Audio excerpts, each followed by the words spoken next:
In all fairness, this is not to try to slander governments or to overthrow governments or to even try to specify that governments are not needed.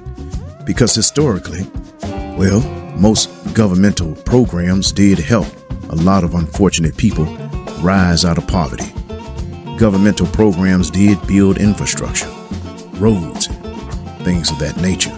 So, this talk is not to try to destroy governments or overthrow anything, but is only to bring an awakening to the fact that these so-called institutions have been erected and the all-seeing eyes in the sky that look down on all of us, well, perhaps the agenda is not so kind.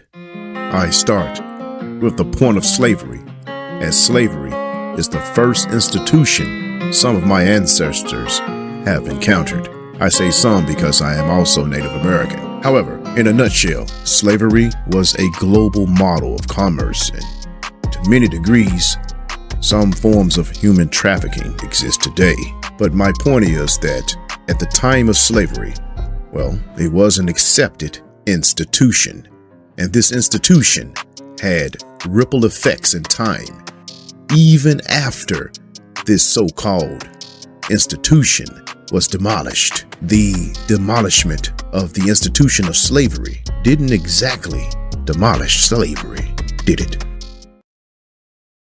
Main point 2, central banks.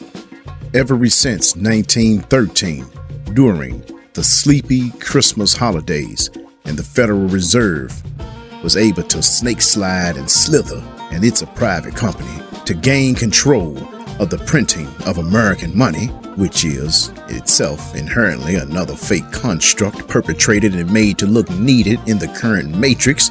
I digress. But money is only real to those who work for it. The Federal Reserve since 1913 has continuously reduced the value of money.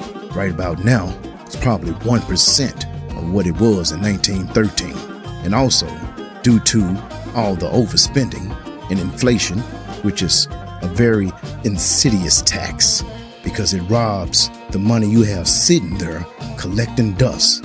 It robs the value of that stack slowly.